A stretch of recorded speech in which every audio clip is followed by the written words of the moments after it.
Shalom. Ingat dan camkanlah apa kata Alkitab. Urapan Tuhan tetap ada padamu, dan setiap urapan Tuhan itulah yang mengajarkan seluruh kebenaran Tuhan dalam kehidupan setiap orang yang percaya. Dan ingat dan percayalah, setiap ajaran daripada urapan Tuhan adalah benar adanya. Haleluya. Hari ini bacaan firman Tuhan kita dari 1 Samuel pasal yang ke-10 ayat yang ke-1. Lalu Samuel mengambil buli-buli berisi minyak, dituangnya ke atas kepala Saul, diciumnyalah dia sambil berkata, "Bukankah Tuhan telah mengurapi engkau menjadi raja atas umatnya Israel? Engkau akan memegang tampuk pemerintahan atas umat Tuhan, dan engkau akan menyelamatkannya dari tangan musuh-musuh di sekitarnya. Inilah tandanya bagimu bahwa Tuhan telah mengurapi engkau menjadi raja atas miliknya sendiri." Haleluya. Saudara yang kekasih, ketika kita berbicara soal hal urapi atau pengurapan atau urapan, maka di dalam kubu kekristenan ada dua kelompok yang kita bisa temui. Kelompok yang pertama adalah kelompok yang percaya adanya urapan Tuhan di dalam kehidupan setiap orang yang percaya. Sementara kelompok yang satunya seringkali tidak percaya kalau ada urapan Tuhan di dalam kehidupannya sebagai orang yang percaya. Kelompok yang tidak percaya ini sebenarnya mereka percaya, tetapi karena faktor ketidakpengetahuan, faktor yang tidak memahami soal hal pengurapan Tuhan dalam kehidupan setiap orang percaya, maka yang terjadi adalah dia tidak percaya. Tetapi ketika dia mengalami, kelompok yang tidak percaya mengalami secara langsung, maka pada waktu itulah mereka akan menjadi percaya. Saudara yang kekasih, ketika kita berbicara tentang hal pengurapan, urapan maupun diurapi, maka di dalam Alkitab inilah ada kata pengurapan, urapan, dan diurapi. Ketika kita berbicara tentang pengurapan, berarti kita berbicara tentang turunnya kuasa Tuhan di dalam kehidupan setiap orang percaya, atau kepenuhan kuasa Tuhan di dalam kehidupan setiap orang yang percaya. Yaitu kehidupan orang percaya dipenuhi dengan kuasa Tuhan secara langsung. Dan ketika kita berbicara tentang urapan, berarti kita berbicara tentang kuasa Tuhan.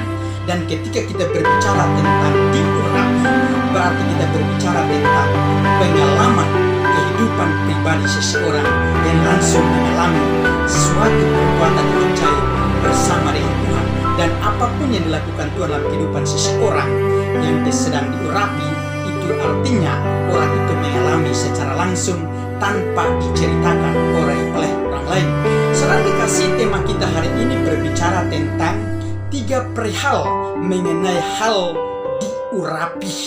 Hal yang pertama adalah berbicara tentang arti diurapi.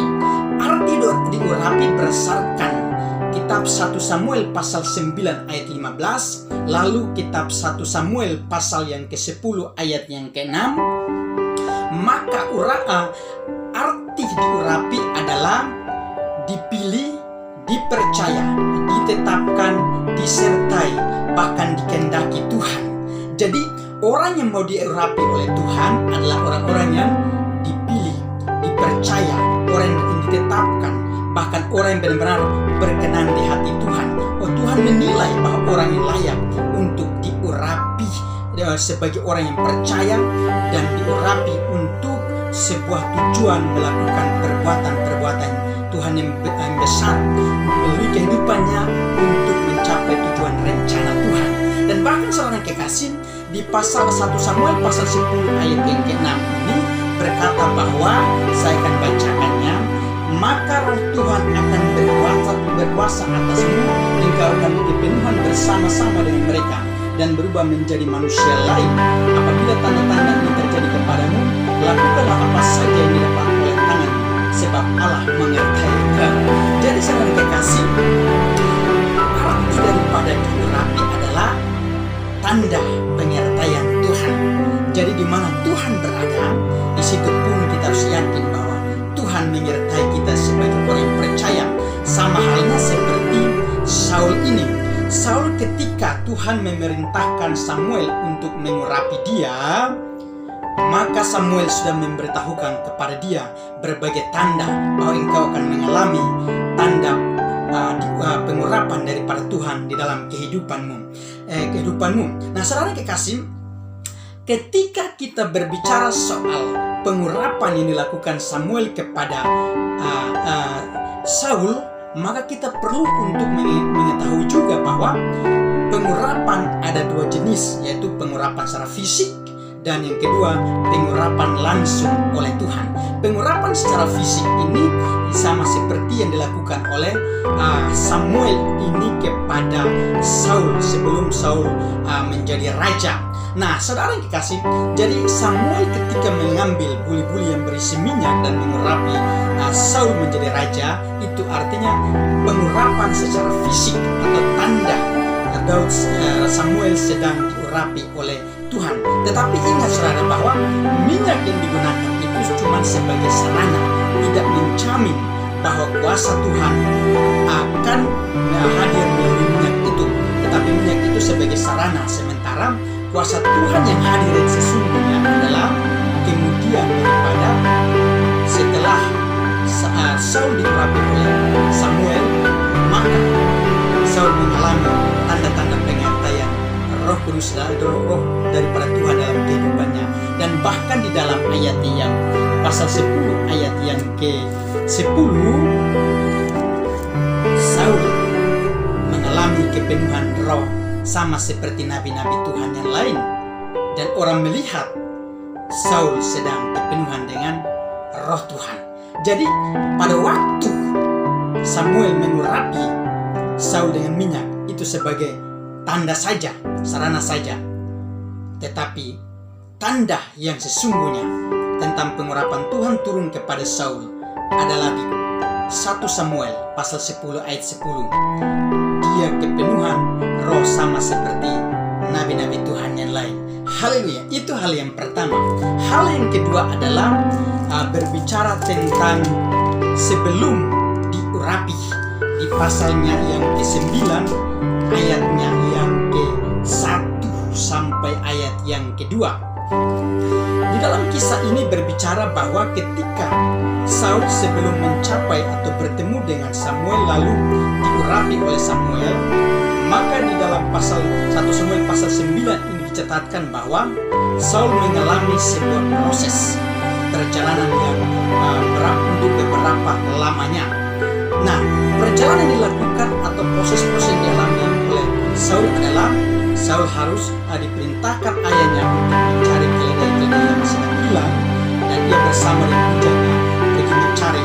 Tetapi sepanjang mencari itu mereka tidak menemukan, sehingga pada waktu itu Saul sepertinya menyerah untuk mencari keledai-keledai itu, lalu berkata kepada bujangnya, "Kita pulang sebab kita tidak menemukan keledai-keledai itu." Tetapi ketika Saul mengambil keputusan untuk pulang ke rumah ayahnya, justru bujangnya berkata, "Tunggu." Seandainya saudara yang kekasih, ketika waktu itu Saul mengambil keputusan dan keputusannya untuk pulang, tidak melanjutkan perjalanan lagi, dan ketika bujangnya juga mengikuti apa kata Saul, maka saya yakin bahwa Saul tidak mencapai tujuannya, yaitu diurapi oleh Tuhan. Sama juga seperti kita sebagai orang yang percaya di zaman ini. Ketika kita ingin untuk diurapi oleh Tuhan, ketika kita ingin untuk dipercaya Tuhan dalam sebuah pekerjaan, tugas pelayanan, bahkan untuk Tuhan ingin percayakan untuk menjadi seorang guru, seorang petani, seorang nelayan, seorang PNS, bahkan untuk menjadi seorang dosen dan pendeta, pelayan Tuhan dan lain sebagainya. Sebelum kita dipercaya oleh Tuhan, maka ada berbagai proses yang harus kita lewati, dan proses-proses itulah terkadang membuat orang untuk menyerah dan tidak ingin melanjutkan untuk mencapai sebuah tujuan yang benar-benar dia sangat inginkan untuk dicapai. Dan ingat, ketika orang yang sungguh-sungguh tak sabar, fokus menunggu untuk mencapai tujuan, maka mereka adalah orang-orang yang seperti lebih daripada pemenang. Dan ketika setelah melewati berbagai proses, maka mahkota tujuan yang Tuhan sudah sediakan bagi setiap orang yang berjuang dengan jerih lelah, sudah tersedia untuknya. Haleluya. Itu hal yang kedua. Hal yang ketiga adalah tujuan diurapi. Tujuan diurapi adalah di dalam 1 Samuel pasal yang ke-10 ayatnya yang ke-1. Jadi tujuan diurapi oleh Tuhan atau dipercaya oleh Tuhan atau Tuhan menghadiri memenuhi kehidupan seseorang, tujuannya adalah untuk melakukan sebuah perbuatan-perbuatan yang besar menurut kehendak Tuhan, menurut rencana Tuhan, menurut rancangan-rancangan Tuhan yang sudah Dia siapkan. Salah satunya adalah seperti Raja Saul yang diurapi untuk menjadi penyelamat bagi umat Israel. Bahkan termasuk dia juga menjadi raja atas umat Israel untuk pertama kalinya. Sebab pada waktu itu umat Israel mengalami krisis kepemimpinan. Dan itu karena untuk itu mereka sangat membutuhkan seorang pemimpin atau raja. Nah, saudara kasih, tugas kita sebagai orang yang percaya kepada Tuhan di akhir zaman ini tidak beda jauh sama seperti Raja Saul ini. Kita diurapi oleh Tuhan, dipilih oleh Tuhan, dipercaya oleh Tuhan. Tujuannya adalah atau ditentukan oleh Tuhan, dikehendaki Tuhan. Semuanya tujuannya adalah untuk melayani Tuhan, untuk bisa melakukan pengajaran kebenaran kepada orang lain, untuk bisa dapat menjadi berkat kepada orang lain dimanapun kita berada. Dan bahkan saudaraku yang kekasih, tugas kita sebagai anak-anak Tuhan sama seperti ketika Roh Kudus turun memenuhi kehidupan orang-orang percaya di Yerusalem, yaitu Kisah Para Rasul pasal 2 ayat 1 sampai ayatnya yang ke-13, berkata bahwa Roh Kudus turun memenuhi setiap orang percaya termasuk murid-muridnya Tuhan pada waktu itu. Lalu mereka menjadi saksinya Tuhan, mulai dari Yerusalem, Yudea, Samaria, dan bahkan sampai kepada ujung-ujung bumi.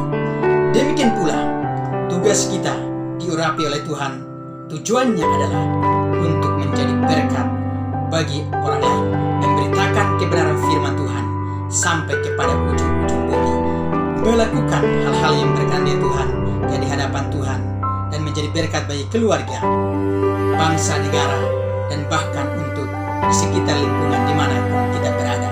Di dalam nama Yesus, Tuhan Yesus memberkati firman yang kiranya menjadi berkat untuk kehidupan kita sekalian. Haleluya.